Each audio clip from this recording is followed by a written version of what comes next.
Take 1, eu vou pedir pra você, Libéria. Ah, Peraí, deixa ele... Tá rolando, né? Tá rolando. Pra você dar uma palma em frente a esse Ok. negócio aí. Ok. Take 1. Perfeito, quando você quiser. então, a gente está gravando hoje o primeiro episódio piloto desse programa que pretende uma conversa entre professoras e professores, né, especialmente da educação básica. Então hoje a gente está fazendo a primeira experiência, falando da experiência da Vanessa, da Erlen, comigo, que sou a Libéria. Então vamos conversar, vamos começar assim tentando contar um pouco, né, de onde, que lugar que você fala, qual que é a sua experiência. Professora, desde quando, onde? Sim. Ellen. Ellen? Bom, Libéria e Vanessa e Ana Paula, perdão. Vanessa. Na verdade, eu acredito que a educação ela me escolheu. Eu fui negligenciada na infância por alguns aspectos e a escola sempre foi esse lugar de proteção para mim. Então eu cresci com essa admiração por esse profissional, professor. E entrei na educação com esse sentimento de valorização, de achar que de fato esse profissional ele tem uma ação social muito importante. E eu escolhi desde 2010 que eu leciono na rede municipal aqui de Belo Horizonte. E eu tenho traçado esse caminho da gestão escolar, tenho feito alguns cursos, fiz algumas graduações aqui na FAI também. E atualmente eu estou tentando aí fazer a minha defesa, com a previsão em março também, falando sobre a formação docente. E a minha passagem na rede municipal de Belo Horizonte, ela está muito entrelaçada com a gestão escolar. Eu tenho ocupado esses espaços porque eu gosto muito desse olhar de fora, mas sempre no chão da escola. Então eu tenho ações muito afíncas com esse professorado, mas sem me deixar distanciar demais sobre os estudantes, que eu acredito que é o que me alimenta e o que fomenta a minha vontade de continuar permanecendo na educação. Agora a escolha é sua, né? Agora é minha. Agora é minha. Legal. E a Vanessa? Eu também tenho uma vivência assim, muito gostosa para as particularidades de cada aluno, porque eu sou psicopedagoga, né? Além de ter essa desejo de atuar em sala de aula, porque eu estive na Secretaria de Educação, pude acompanhar um processo de intervenção através do antigo PIB, né, que a gente colocava os programas de intervenção direta no aluno. Eu acompanhei esse processo e também atuo como docente para curso de formação de professores. E essa vivência é muito gostosa, porque no atendimento psicopedagógico você trabalha o aluno. Então você entende de fato qual que é a particularidade dele. E isso nos faz assim perceber que são muitas, né? Muitas particularidades e diversas situações que vão levando o aluno a se envolver no processo educativo ou não. E a gente começa a entender que a gente precisa de ter esse olhar para ele. Olhar para ele, olhar para o professor. Então a minha vivência é mesmo nessas relações, na questão de sempre estar voltada para a prática educativa, junto com os professores, pensando em programas e projetos de intervenção, para a gente mudar o cenário, né? A gente está num contexto assim que a gente precisa de se envolver mesmo para mudar esse cenário. E esse é o meu desejo. Assim como a Ellen colocou, né? Eu acho que a gente foi escolhido para estar na educação, né? E é o perfil que atrai várias pessoas, e são pessoas que estão com um bem muito maior, né, de trazer aí uma formação integral, pegar todo esse processo educativo e transformar em pessoas melhores, né? Sim. Então acho que acredito que esse seja o meu propósito também. Que bacana. Você traz duas palavras importantes, né, que é contexto e cenário. E é exatamente para isso que a gente está fazendo essa conversa aqui, né? Eu sou aqui da Faculdade de Educação, sou professora da Faculdade de Educação. É um espaço de formação de professores, mas é um espaço que a gente também forma professores a partir do que os professores formados nos contam, não é? E o que nos interessa nessa conversa aqui hoje é a experiência de vocês, né? E você trouxe contexto e cenário. Temos hoje um contexto e um cenário muito peculiar, não é? E a cada época a sua peculiaridade, né? Mas hoje a gente está vivendo esse cenário de tempos difíceis do ponto de vista de gestão, de política, no nível federal e também em níveis estaduais e municipais, e fomos atravessados pela pandemia. Então, contexto e cenário que a gente tem hoje tem conversa para muito tempo. Né? Verdade. E hoje a gente queria focar numa temática que está preocupando todos os níveis da educação, mas em especial da educação básica, que é a evasão escolar. Nós já temos pesquisas, já temos dados, mas a gente precisa falar para pensar como intervir nesse cenário, nesse contexto. O que vocês têm percebido sobre isso nesse momento atual, ou como se vocês comparam a outros momentos, como que é isso na prática de vocês e como que é isso na prática hoje, nesse cenário, nesse contexto, evasão escolar? Bom, Libéria e Vanessa, eu acredito que a evasão escolar ela sempre foi um desafio para a educação. Ela sempre foi um percalço ali que acompanha desde sempre, né? Esse processo educativo, tanto na rede pública quanto na rede privada. Mas eu acredito que a pandemia ela colocou em tela as ações externas. Como que a rede pública ela trata a evasão escolar? A pandemia colocou isso em tela. Como que a rede privada trata da evasão escolar? Né? Eu acredito que colocou isso em tela e nós podemos perceber muitos desafios e muitas estratégias que talvez foram equivocadas. Né? Não adianta você equipar uma escola com ferramentas de tecnologia se os meus professores eles têm dificuldades nessa mediação com esses aparelhos ou com a mediação própria de desenvolver o conteúdo com o estudante. Então eu tenho aí um desafio que é a minha formação docente. Será que os meus professores eles tiveram aí uma caminhada de estreitamento com as novas tecnologias e a educação? E quem teve, né, Ellen? Porque pessoas de outras áreas também apresentaram grandes dificuldades. Agora, o que houve de humor em torno das reuniões, né, à distância, das lives, como é que mexe nisso, chama o filho mais novo, né? Exatamente. Eu acho que a tecnologia está aí, mas esse trato né, com as ferramentas, ele é difícil para a geração, para mim, com certeza. Exatamente. Então, isso também acontece na escola. Né? Acontece também, é visível, né? A gente teve aí um período até a gente se familiarizar com as reuniões online, né? Mas eu acredito que a evasão escolar, no período de pandemia, ela trouxe muitas reflexões. Reflexões de vamos ter que melhorar esse estreitamento das relações entre instâncias de assistência social? Sim, eu acredito que a gente tenha que pensar esse aluno, quando ele se distancia da escola, existem muitos fatores ali que não estão agregados apenas ali em estar na escola, né? Existe ali aquela criança que tem dificuldade de permanecer apenas um período, porque a gente começou bem devagarinho no período da pandemia, né? Eles ficavam 1 hora, 2 horas, isso pelo menos na rede pública. No presencial. Ou online ainda? Não, no presencial. Quando a gente foi retornando aos poucos, não retornou 4 horas, né? Que é o horário. Ah, que interessante. Eles tiveram teve um período ali, de acordo com o contexto pandêmico, foi voltando 1 hora. Depois de 1 mês, quando melhorava um pouco os índices, né, de contágio, aí aumentava mais 2 horas.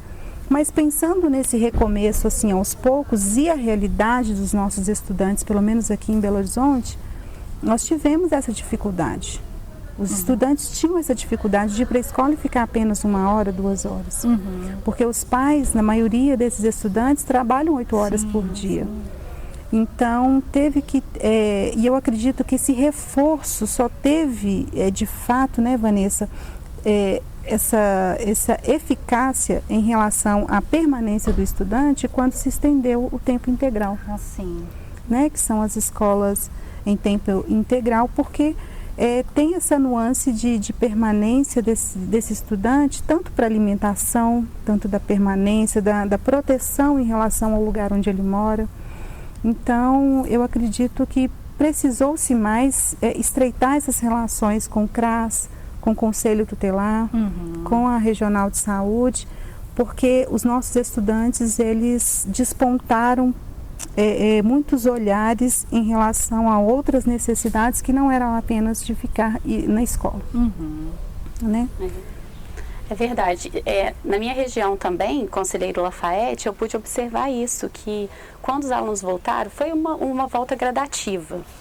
E esse retorno trouxe para eles muitas inquietações. Então, se nós formos pegar, nós estamos comentando, dentro, assim, os alunos que saíram do ensino fundamental e acabaram caindo no terceiro ano do ensino médio, as ansiedades e escola eram constantes. Né? Eu mesma recebia na minha sala, por dia, eram 4, 5 alunos com crise de ansiedade. Sim. Então, eles estavam assim com... Eu acredito que seja até pelo perfil de cobrança, né, de autocobrança mesmo, de se perceber num contexto onde eles estavam com muitas inquietações de não aprendizado, de perspectiva, né, o que vai ser meu futuro. E a pandemia acabou trazendo isso. Eu fiz um acompanhamento psicopedagógico para ligar para vários alunos pós-pandemia e perguntar: por que você está parando? Por que você não vai continuar? Aí a gente percebia, há contextos familiares que levam a isso, né? A gente pode pegar os contextos também sociais, econômicos, mas o maior era o aluno com muita dificuldade de aprendizagem. Ele ficou um período afastado, a gente sabe que tiveram várias ações para trabalhar com o ensino remoto emergencial, né? Mas eu acredito, como a Ellen contou, que essas ações, elas não surtiram o efeito que a gente gostaria. Não trouxe para a gente aquela segurança de falar assim, conseguir traçar todas as competências essenciais para esse ano. Esse ano os meus alunos saíram daqui e estão formados, cumpriram o primeiro ano do ensino fundamental, cumpriram o oitavo ano do ensino fundamental, e aí eu acho que essa inquietação foi sentida pelo aluno. O professor, foram várias angústias com o uso de tecnologia, já faz muito tempo que a legislação prevê as TICs, né? E mesmo assim, não foi para a escola, então não adianta prever na legislação, tem que plantar, né? Nós temos que começar a perceber que o cenário que é colocado na legislação, ele não está no contexto de sala de aula. Sim, principalmente nas regiões mais vulneráveis, né? E principalmente na rede pública de ensino, né? Então, isso daí acaba acarretando. Então, o professor ficou com várias inquietações, igual a Ellen colocou, e a gente percebe que o aluno sentiu isso. Só que, né, igual a gente percebe, hoje o aluno não está sendo visto para esse contexto, né? Se a gente for pegar em 2018, eu realizei uma pesquisa que, de acordo com o IBGE, os alunos de 15 a 17 anos, 11,8% estavam evadidos. É 1,2 milhões de pessoas, imagina. Então, imagine pós-pandemia, como isso ocorreu. Eu acredito que pós-pandemia, né, a gente sabe pelas pesquisas, que aumentou muito. E a gente fica, assim, naquela situação de vulnerabilidade, né? Querendo muito intervir para resolver, mas os diferentes fatores que estão levando a essa evasão nos deixam, né, com aquela situação. O que eu vou focar, o que eu vou colocar como prioridade. E isso daí eu percebi também. Como a Eri colocou o contexto, isso também na minha cidade foi tal qual você descreveu. Isso foi geral mesmo. Foi geral. E você fala, né, essa busca. Por que você não voltou para a escola? Aí você percebe um ponto assim, da aprendizagem. Eu não estou dando conta de acompanhar a proposta da escola. Eu não vou mais. Sim. Né? Isso é um ponto. Né? Eu acho que Ellen viu outras coisas também, né? Porque você fez parte da equipe que foi na busca atrás dos meninos. Né? Quando nós percebemos que os contatos pelo WhatsApp, contatos pelo telefone, contatos com carta não estavam funcionando, a estratégia, assim, imediata foi, vamos ter que ir na casa desses estudantes, porque eram muitos endereços que haviam sido trocados. Como é que começou assim? Vocês foram atrás de todos ou na chegada quem não apareceu, vocês foram procurar? Como é que foi isso? Na verdade, foi feito primeiro um panorama. Quantos estudantes têm mais de 50% de falta? Isso lá no início de 2020, 2021. Nós temos X estudantes. Desses X estudantes, quais foram as estratégias que a escola fez até então? Já tentamos contato no WhatsApp, mas o telefone não confere, eles não respondem o WhatsApp, porque não tem internet lá na comunidade. E aí foi feito um grupo de busca ativa, e aí teve parceria tanto da escola, quanto das regionais, quanto da Secretaria de Educação, para que a gente fosse até essas escolas. E aí eram divididas por... a gente fez um mapeamento desses estudantes, e aí foi dividido um mapa para cada pessoa. Você vai ter que procurar X estudantes, independente da série. Do ano que ele está, sim. E aí a gente foi, de fato, nas escolas. Então, assim, a gente sai desse cenário de estatística, porque eu via o número, eu via o nome, né, dos estudantes, e eu passo a conhecer a história desse sujeito. Então, envolve muitos sentimentos aí. Então, você deve ter visto coisa demais, né? Muitas. Coisas boas também, porque teve casos que eu fui muito bem acolhida, né? As pessoas têm um prazer de receber as pessoas da educação, mas eu tive momentos também que eu me choquei muito com a realidade, né? Eu me deparei, por exemplo, com uma estudante, que eu me lembro bem, na comunidade que é conhecida como Morro do Papagaio. Sim.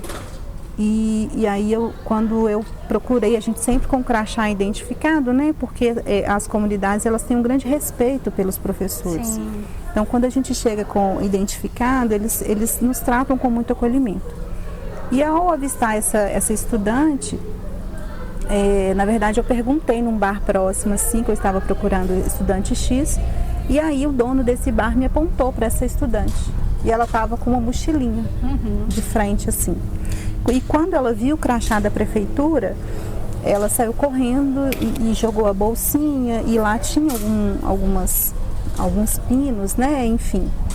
E aí a gente via que essa criança estava em situação de tráfico. Isso me deixou muito abalada no dia. E aí eu falei com ela, não precisa correr, eu só quero saber como você está. Fiz esse primeiro contato. E aí ela saiu correndo, e quando eu cheguei, a casa dela não tinha portão, então não tinha como ela me cercar. Sim. E aí eu chamei, perguntei como é que ela estava, e ela muito assustada. E a mãe veio logo em seguida, e a mãe também estava apresentando sinais, né, de embriaguez e de uso de entorpecentes. Muito nervosa, porque eu atrapalhei, né, o serviço da criança, e eu fui conversando. Assim... Eu entendi naquele momento que não existe ali apenas um número de uma criança que está fora da escola. Claro. A evasão escolar, ela envolve muitas outras dimensões, se você tiver esse olhar interseccional, né, de fora, assim. É uma criança que estava gerenciando ali, uma criança de 9 anos, que buscava os outros irmãos de 2 e 3 nas creches, na rua de baixo. Uma criança que provavelmente não tinha uma alimentação ali regular em casa. Uma criança que não tinha um adulto para levá-la na escola. Sim. E uma criança que estava fazendo um serviço para levar algo para casa. Então, eu acredito que esse olhar de que essa criança ela está fora da escola tenha que ter uma rede de proteção é uma coisa muito importante e urgente. Sim. Né? Eu acredito que as prefeituras, os estados, eles estão tentando fazer estratégias, mas eu acredito que uma sistematização dessas ações, para que haja de fato um resgate desses estudantes de maneira integral, eu acredito que seja importante para o futuro desses estudantes, porque existem realidades muito aquém do que a gente imagina. É muita coisa, né? Você está dizendo aí dessa questão da vulnerabilidade, Vanessa trouxe a ansiedade, então tem saúde mental, tem questões sociais, né? Econômicas, é muita coisa de um problema, como você falou, né? Já tem muito tempo que isso é uma questão na educação brasileira, não só brasileira, mas é uma questão na educação brasileira. E agora, né, ao mesmo tempo que a pandemia, você disse, foi uma tela para a gente ver a realidade, me parece também que é uma oportunidade para a gente entrar mais em contato com essa realidade, né? Porque você foi lá na casa, acho que isso nunca tinha acontecido. Não né? tinha. Você bota um crachá, sobe o morro e tá lá a sua aluninha de 9 anos com a bolsinha cheia de pino, de cocaína, né? Para vender e tudo mais, assim. Quer Não dizer, tinha é aquela esse menininha que está contato. sentada lá na cadeira, na escola, a gente não faz esse cenário, né? Ali ela deslocou do cenário, do contexto, né? E a gente vê outra coisa. E é verdade, você falou uma coisa assim muito, muito interessante de se ouvir enquanto professora. Porque de fato a gente não conhecia o nosso aluno, a gente sabia, né? Na verdade, nós sabemos dessa realidade, mas vivenciar isso, a pandemia que trouxe. Trouxe a pandemia que trouxe. Foi a pandemia que trouxe. E eu te falo com muita certeza, isso muda a relação. Muda a relação, porque nós professores, a gente sabe das realidades, mas quando você vivencia uma busca ativa para resgatar esse estudante, você tem mais vontade de tentar fazer com que esse processo ele seja mais eficaz. A gente tira força, eu acredito que até sobrenatural para que esse aluno saia desse contexto. Sim. E vocês conseguiram buscar, resgatar alguns? Buscamos. Nós tínhamos, no início de 2021, em torno de 1.300 estudantes. Sim. Nós terminamos 2021 com 11. Olha, então a gente conseguiu buscar muitos estudantes. A grande dificuldade é a permanência, porque por mais que a gente tivesse buscado esses alunos, a permanência, né, a frequência, ela ainda tinha uns buracos. Eles vinham 10 dias, faltavam 5 consecutivos. E isso para o processo de aprendizagem não é interessante, né, Vanessa? Mas só de trazê-lo para esse novo contato, né? Porque esse pós-pandemia também deu uma quebra na cultura escolar. Né? Aquele professor que tinha ali tudo certinho, tinha ali os estudantes caminhando dentro das etapas, mesmo que alguns com dificuldades. Eu acho que essa nova reestruturação também da cultura escolar, ela se deu também. Os alunos estão tendo que sentar novamente nos bancos, trazer o material que antigamente não, no início da pandemia não foi possível. Então também esse contato foi bem aos poucos para eles também, sabe? Mas agora em 2022 nós estamos assim bem de pertinho acompanhando a frequência dos estudantes e já melhorou muito. Que coisa boa. Já melhorou muito. Nós também fizemos um documento aí para poder buscar essa parceria mais de pertinho com os pais, né? Então, por exemplo, estudantes que têm 5 faltas consecutivas ou 10 alternadas no mês, a gente já faz um contato com o conselho, para o conselho fazer esse contato com a família. Então a gente está fazendo esse acompanhamento bem de pertinho, mensal com as escolas, para que no final do ano a gente não tenha aquele boom de estudantes na busca ativa. Sim, então eles voltaram, né? Assim, estão voltando. Sim. E agora como é que faz com a aprendizagem? Aí pensar nisso, né? E é interessante que a Ellen falou, porque o contexto é muito parecido, né? Eu estou numa região diferente dela. Sim. E quando a gente pega a escola, ela já acontecia isso antes da pandemia, da gente toda vez que tivesse 5 a 10 faltas consecutivas, ligar para a família. Mas o professor vivenciar a realidade foi um ganho muito grande.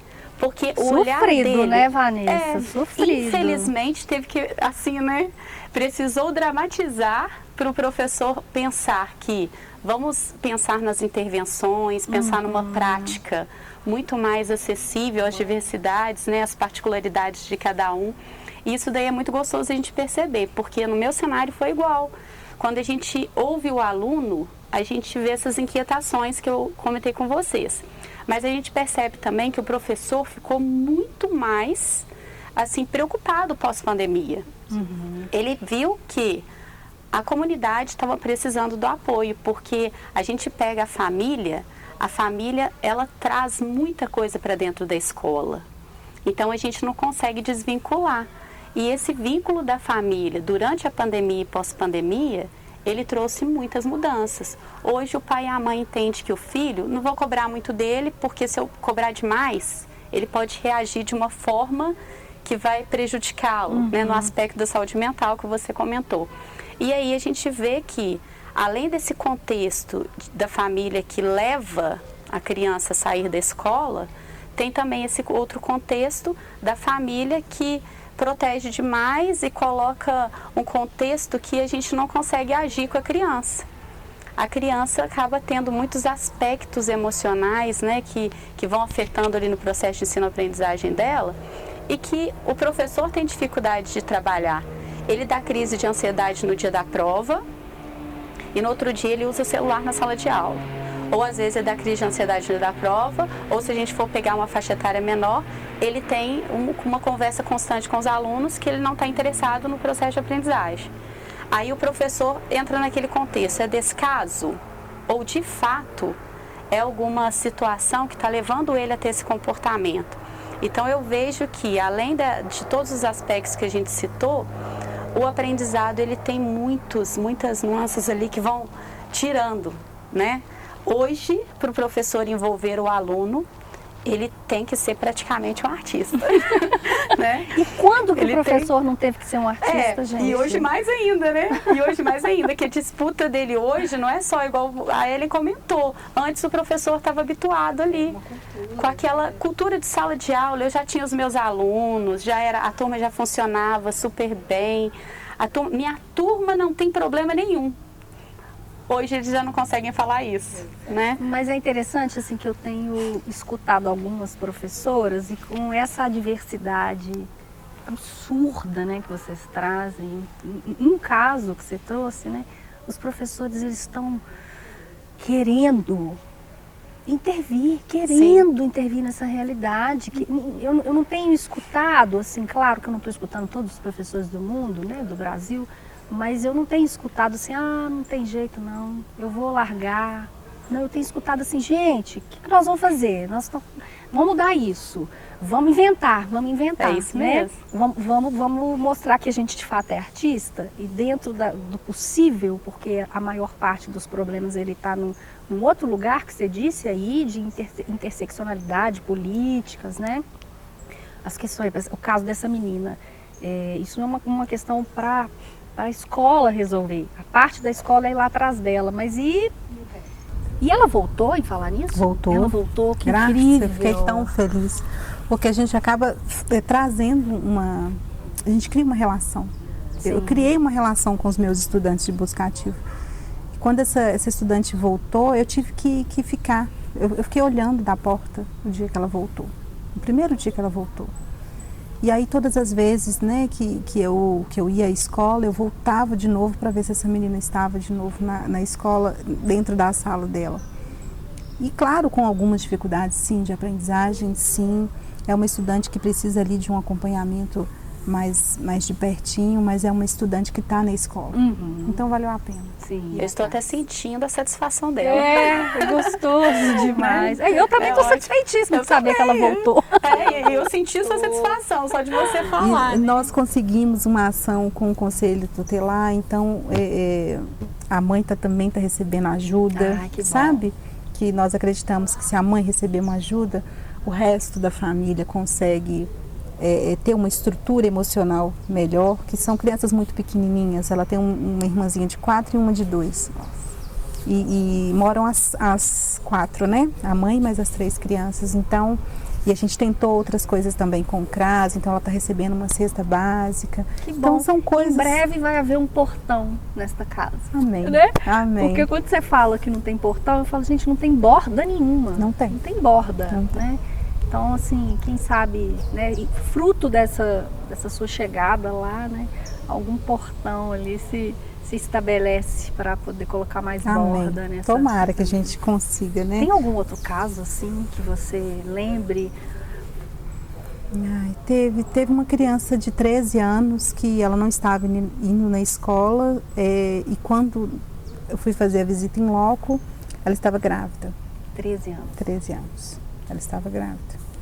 Ela se evadiu porque estava com vergonha, né, da gestação, do corpo.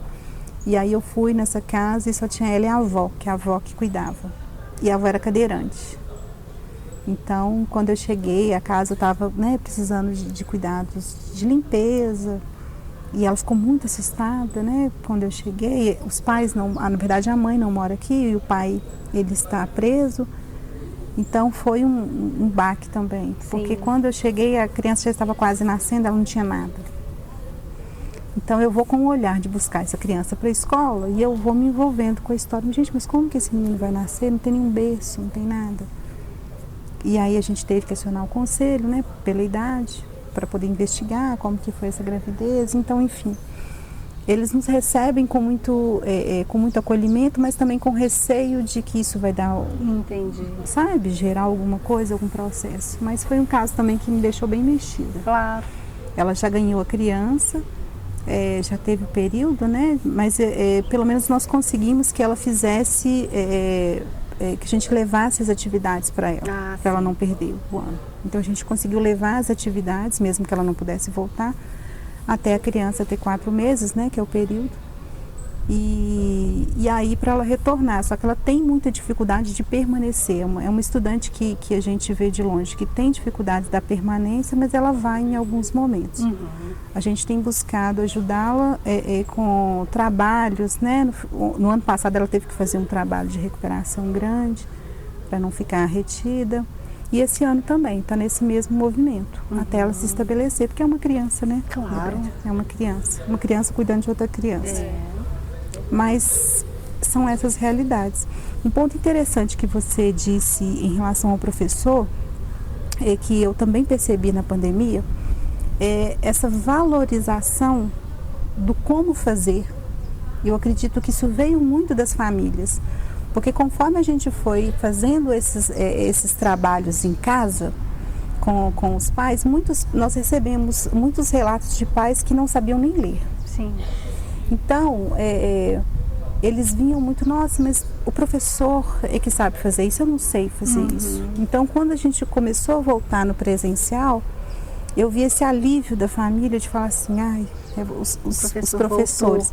Então essa gama, professor né? Essa valorização do como fazer, porque qualquer pessoa pode, né, fazer o processo de aprendizagem de uma criança, se ele tiver uma técnica, se ele tiver o como fazer, né?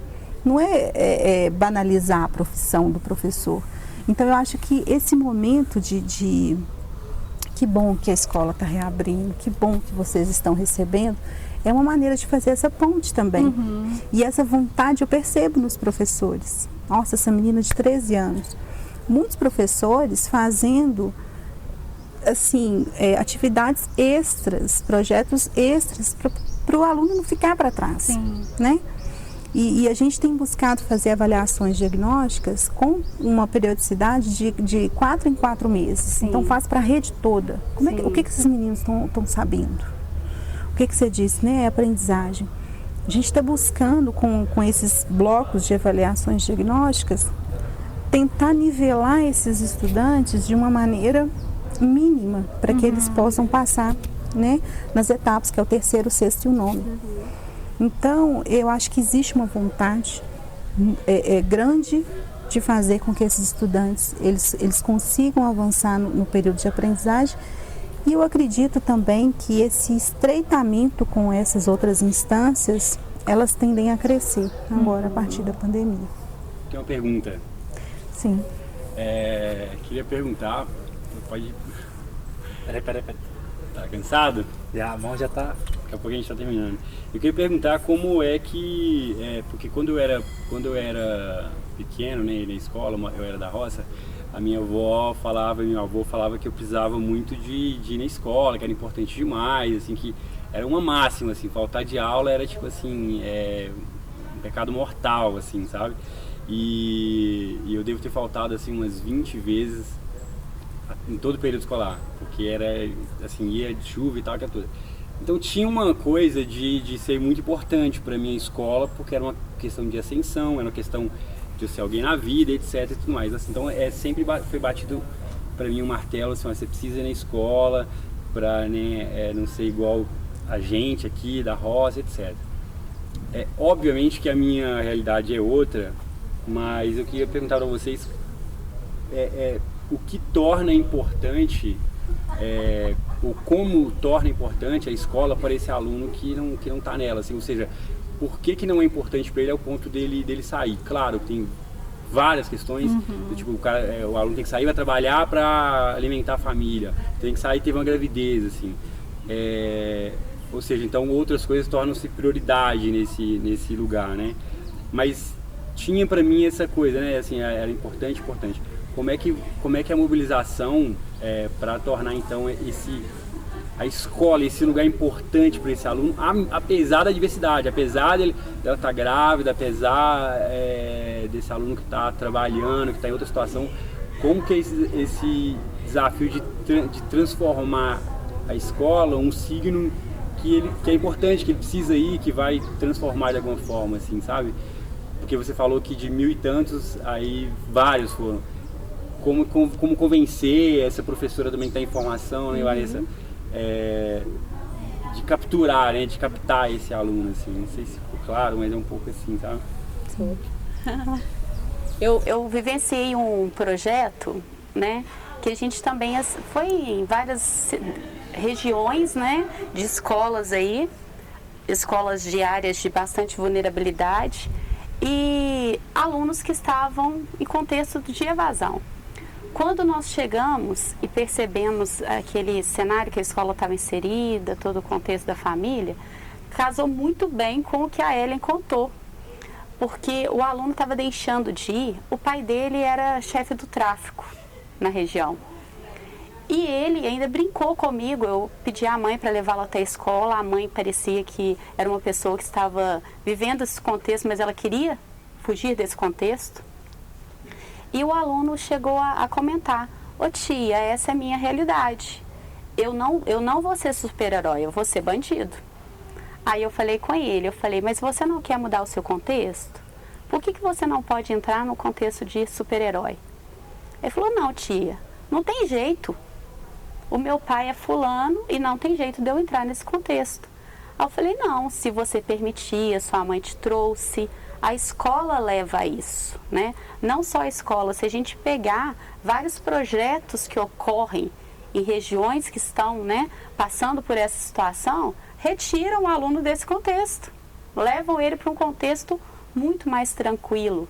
E eu ainda brinquei com ele, eu falei: olha, esse contexto que você está, isso que você está projetando, você vai ter 2 caminhos, ou vai ser cadeia, ou você vai morrer cedo, porque esse é o cenário que a gente tem. Aí falei com ele, ele parou, olhou, falou assim: tia, vamos tentar mudar o meu contexto então. E a mãe estava muito envolvida para tentar mudar o contexto dele. Às vezes é uma pessoa que está não quer, né?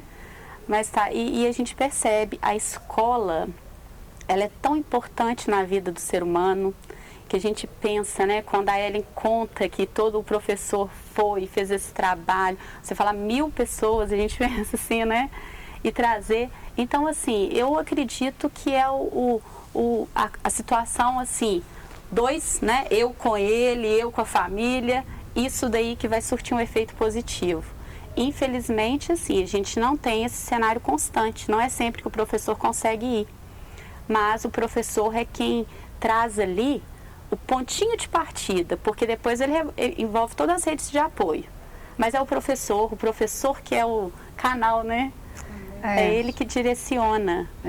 Agora, isso de falar, né, como fazer para que as crianças, estudantes hoje tenham essa coisa: poxa, a escola, não posso faltar de aula, né? Como que a escola faz parte desse universo, né? Eu acho que a queda desse lugar de autoridade, porque é um lugar de autoridade, é uma instituição que marca, que transmite a cultura, né? A queda desse espaço, assim, de autoridade, ela é geral. A escola é mais um espaço que perde esse lugar, né? Eu acho que o mundo contemporâneo que a gente vive, ele tende a destituir os espaços de autoridade, né? De autoritarismo, é claro que tem que destituir. Mas o espaço de autoridade, né, ele ordena alguma coisa, é um portão, ele coloca uma borda, né? E o mundo contemporâneo, ele faz que é fruto também desse capitalismo do consumo neoliberal, né? Esses espaços que botam portão, essas instâncias simbólicas que dão essa borda, elas são destituídas o tempo todo, né? O que a gente ouve falar da precariedade do professor, da incapacidade do professor, isso é um discurso corrente, que é absurdo. Se a gente vê problemas grandes na educação, eles têm relações com diversas situações. Mas o professor, ele é esse aí. A professora é essa aí, que está preocupada com o menino, que quer o menino aprendendo, que quer o menino na sala de aula, que vai na escola, que está em casa pensando uma atividade extra para a criança, né? Então, esse discurso que destitui esse professor, o professor vem aqui, cara, o professor é essa pessoa que está fazendo esse movimento todo do laço, né? Então eu penso, Tiago, que também é fruto disso, sabe? Essa destituição desses espaços de borda como importantes, né? Com valor. Esse valor não está dado, ele tem que ser construído. Então, ele não está mais dado como estava dado para você, criança, lá na roça. Agora ele tem que ser construído cotidianamente. E essas professoras, elas estão construindo. Exatamente. A família está voltando com o menino para lá. Não porque é a escola, mas é porque foi lá e foi feito esse laço. Esse movimento.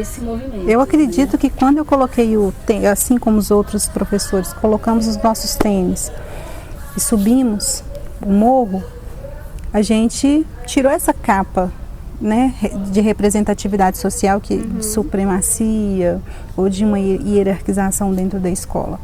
As famílias, em primeiro momento, elas se assustaram em nos ver lá dentro da comunidade, porque a gente passou por vielas com esgoto aberto. Então, como que professor vem pisar aqui no meu esgoto, né? Como é que eu vou passar? Eu passei em becos que tinham, ou eu ia ou eu vinha, não tinha como passar duas pessoas juntas. Então, quando a gente batia lá no portão deles, eu acredito que essa representatividade, esse acolhimento, o professor, tanto as famílias quanto os estudantes, eles se sentiram acolhidos. E eu acho que para o aluno, ele ter essa vontade de estar na escola, ele tem que ter esse sentimento. Sim. Ele tem que se sentir acolhido. Teve escolas que viu que estavam perdendo alunos para o tráfico e buscaram parcerias para criar oficinas fora dos espaços escolares para que esses estudantes conseguissem trabalhar, já que a questão era financeira. Então são parcerias e são olhares que só foi possível através dessa inserção do professor dentro do meio onde a criança cresce ou vive, né? Então eu acho que o acolhimento, ele seja um laço, um sentimento que deixa esse aluno e cria uma identidade com a escola. Isso. Onde ele que fica. É um a um. É um a um, que também é uma lógica do contemporâneo. É um a um, né? Essa coisa do para todos, que funciona para todos. É muito difícil, assim, gente, né? O para todos sempre foi uma coisa muito difícil, mas atualmente é o singular, é com cada um, para cada menino, né? Então talvez isso tudo tenha ensinado algumas coisas pra gente. Sim. A gente já sabe um monte de coisa que a gente não deve fazer, e eu acho que isso já é um caminho muito interessante. A gente está conversando aqui, eu estou vendo duas placas ali na frente desse ângulo que eu estou aqui. Uma tem um siga interrompido, ou seja, não pode passar por aqui ou não deve, né? Se você seguir a lei, você não pode, mas alguém infringe a lei, vai assim mesmo. E tem uma outra escrito saída, apontando para um lado, coincidentemente para o lado esquerdo, mas isso é só uma coincidência. Então assim, a gente já sabe que não é para lá a saída, é para cá, mas qual saída, ela não está posta, ela não está posta pra gente, né? Achei gostoso essa metáfora dessas placas que elas estão me instigando aqui. A saída não está posta, mas vocês estão mostrando que a saída tem a ver com um a um, né? Que é a premissa da educação, né, gente? Hoje, depois de Paulo Freire, então, né? É a premissa, é uma aprendizagem de cada um, é esse cada sujeito com cada realidade e cada professora, cada professor que vai tentando fazer esse laço para permanecer. E a gente precisa dessa interseção, essa interlocução com as demais instâncias para subsidiar essa possibilidade do 1 a 1, né? Do 1 a 1. Você comenta. Só perguntar uma coisa para vocês que eu achei bem curiosa, assim. No processo de pandemia, quando essas janelas se escancaram pra gente, eu recordei muito o período que eu dei aula em sistema socioeducativo. Sim. Onde as crianças, a situação é muito precária e elas se sentiam um pouco acolhidas pela escola, porque os pais viam a escola não como um lugar de acolhimento, mas como uma barreira, né? Como se fosse um enfrentamento. Se o professor se você chega aqui em casa, o professor te ensina algo que eu não sei, então assim, como é que ele está me desautorizando a isso, sabe? Essa situação que parece que vai chegando um certo ponto que a linguagem que a gente vai falando através das formações que a gente vai tendo, ela vai se destoando um pouco dessas pessoas, né? Da comunidade que está em torno e deveria estar dentro. Essa aproximação com as escolas, para a gente olhar para essas crianças, olhar para esses pais, e esses pais olharem e dizer, olha, que bom que meu filho aprendeu e ele pode me ensinar. Esse processo do estar sempre aprendendo, né? Como é que faz isso, assim, hoje, com essa dinâmica que a gente está tendo das janelas escancaradas e dos professores virando e falando, olha, eu não percebia isso de alguma forma, ou eu percebia de uma forma diferente. Como o meu olhar mudou para isso agora e como é que a comunidade pode olhar para a escola e falar, olha, até meu pai pode vir aqui aprender também, sabe? Sim. Eu acredito que sejam através dos projetos institucionais também, que os projetos institucionais eles têm muito a ver com o entorno, com o território que está ali em volta da escola. E as escolas têm buscado muito abrir os portões mesmo para a comunidade a nível de parceria mesmo. De parceria nesse processo, porque o que eu percebo é que existe de fato esse tabu, né, de que existe uma educação na escola, uma educação em casa, e de fato são educações diferentes, mas elas são complementares. Então você não consegue acessar um estudante se você não tiver uma parceria com a família. Não existe esse processo, né, dentro de caixinhas, existe uma comunidade ali, um entrelaçar de saberes. Então eu tenho visto as escolas trazendo, tanto em cursos, tanto em assembleias ou festas, mas também com projetos dentro da comunidade mesmo. Existe uma escola aqui na Regional Pampulha, que ela teve um cuidado tão interessante que uma aluna, ela menstruou no momento de uma prova, e aí ela ficou muito desesperada com isso, né? Para a mulher, né? Você sabe, ela sujou a roupa, então ela desceu, ela ficou muito descontrolada e era numa dessas provas externas, no CIMAV. E aí, do ano passado, e aí a diretora, ela acalmou essa estudante, ela trouxe uma outra roupa, ela chamou a mãe para conversar. E aí ela se tocou, a escola se tocou que precisava criar um cantinho ali para as estudantes, né? Então, criou-se um projeto através dessa situação com a família dessa criança para colocar ali um cantinho. A primeira participação foi da família, né? A família, não, vamos criar esse cantinho aqui. Então, todas as estudantes têm ali um absorvente, porque se acontecer alguma coisa em sala de aula, ela desce e ela tem ali um apoio. A partir disso, foi feito um movimento na escola, um movimento no território e que levou para a lei de dignidade menstrual. Foi através dessa escola. Que bacana. Então, se não tivesse esse acolhimento, esses portões abertos, né, para escuta e para participação da família, olha que legal, até onde pode chegar, né, essa situação. E eu lembro que na nossa época, a gente passava muito aperto. Pelo menos eu passei muito aperto com isso, porque minha mãe não tinha ali para mim todos os meses. Então eu acredito muito nessa parceria e nessa escuta. Você acolher o saber do outro, a vontade de querer fazer do outro, das famílias, do território, isso ajuda muito no processo. Que interessante isso que você está falando. Assim, o avô, e vocês dois, né? O avô do Tiago que fala, vai para a escola porque lá é que é mais. Aí ele já está trazendo assim, poxa, que lugar é esse que está ensinando coisa para o meu filho que eu não sei, né? Isso mostra a diferença desse lugar. Então esse caminho da escola superior à comunidade é a seta dali, ó. Esse caminho não tem volta. Né? Isso é que a gente não vai fazer mais, né? Então, quais são as saídas hoje? Qual que é o lugar da escola, né?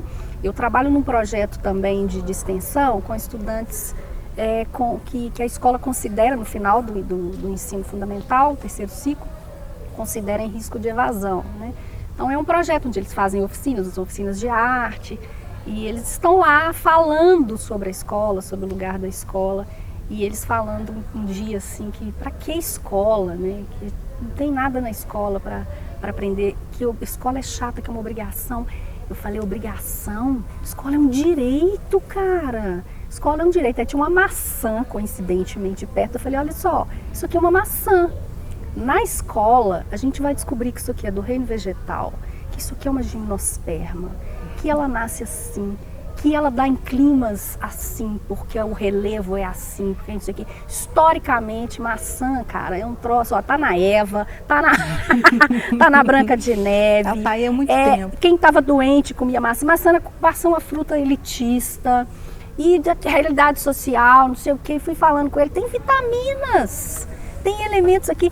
E assim, aqui é um lugar privilegiado, a escola é um lugar privilegiado onde todos esses saberes estão ali e você tem direito a esse acesso de saber e produzir saber junto nesse lugar. Então não é obrigação não, é direito. Eu não sei se ele entendeu, mas eu entendi. No momento em que eu fui construindo essa fala para ele, eu falei, gente, que lugar incrível. Não um lugar distante da comunidade, não um lugar superior, mas um lugar de acesso e de construção ao saber, de direito ao saber, né, que é importante para cada um e para a cultura. Exato. Né?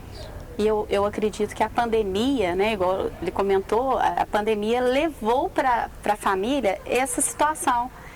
A família começou a perceber quando fazia atividade com os alunos, quando via o esforço do professor, acho que começou a se envolver mais. Sim. Por isso que agora eu acho que a família está mais envolvida com a escola. A gente sempre teve, né, muita dificuldade de envolver a família. Sim. Agora, nesse contexto, a gente já consegue perceber que viu, né, eles conseguiram assim, entender o tanto, os projetos que estavam sendo desenvolvidos. Lá na minha cidade tinha um projeto de intervenção para trabalhar na pandemia com as crianças, né, com necessidades educativas especiais. Os professores fizeram uma caixa enorme, toda colorida e com um monte de recurso multifuncional feito à mão, né, para levar para as casas. Então os pais começaram a ficar encantados. Que legal. Então isso eu acho que a pandemia ajudou bastante para a família perceber o esforço da escola. Eu já escutei muito de pais, assim, pesquisas que eu desenvolvi, falando assim, a escola, não vou à escola, a escola só me chama para falar dos problemas do meu filho. E agora o professor está indo à casa para chamar o filho para a escola. Seu filho não é um problema, seu filho tem que vir para cá. Muda muito o paradigma, Então, né? assim, gente, foi um momento muito difícil, nós estamos numa condição muito difícil, né? Não temos o caminho a seguir, mas assim, existem algumas pistas, algumas saídas, né? Que possa nos ajudar a pensar, a continuar pensando nos problemas de forma diferente, né? Sim. Nos problemas do atual contexto, do atual cenário, sim, com os problemas novos que temos, os antigos, e é sempre uma conversa, né? E eu acho que é por isso que a gente está propondo essa roda aqui, né? Esse triângulo, para que, acho que é conversando é que a gente conhece mais sobre os problemas, conhece mais sobre a educação básica, sobre as pessoas da educação básica, pensa junto sobre as questões e provoca que outras pessoas que nos assistam pensem também. Então que esse seja o primeiro episódio, né, o projeto piloto de muitas conversas entre professoras da educação básica, da educação social, do socioeducativo, das pessoas que fazem acontecer esse lugar de circulação de saber. Né? Eu desejo vida longa para esse projeto, para esse piloto. Eu acho que o professor refletir sobre a ação dele, eu acho que é um processo interessantíssimo. Para ele próprio. Para ele próprio, para a formação dele. E para pensar mesmo em novas estratégias, ver como o outro faz também, entender outras realidades. Eu acho que esse processo é muito rico. Compartilhar as vivências, né? Porque assim a gente pode tecer um monte de repensar, né? Sim. Às vezes uma parte que a gente considerou julgando, a gente vai tecer um olhar de acolhimento, né? Então isso daí é muito importante. A saída talvez seja então circular a palavra. Circular a palavra. Essa menina da menstruação promoveu uma lei municipal de Dignidade menstrual. menstrual. Então a saída talvez esteja aí. Circular a palavra. Circulemos, viu, Tiago? Circulemos. Obrigada. Obrigada, eu adorei. Gostei demais. Foi um Aprendi prazer, muito, viu? viu? Prazer todo meu, tá? Prazer todo meu. Obrigada. Então é isso. Podemos cortar. Eu fiz assim, esqueci de fechar o círculo. Imagina! É pra mim, deixa eu fazer assim, ó. Tá ótimo.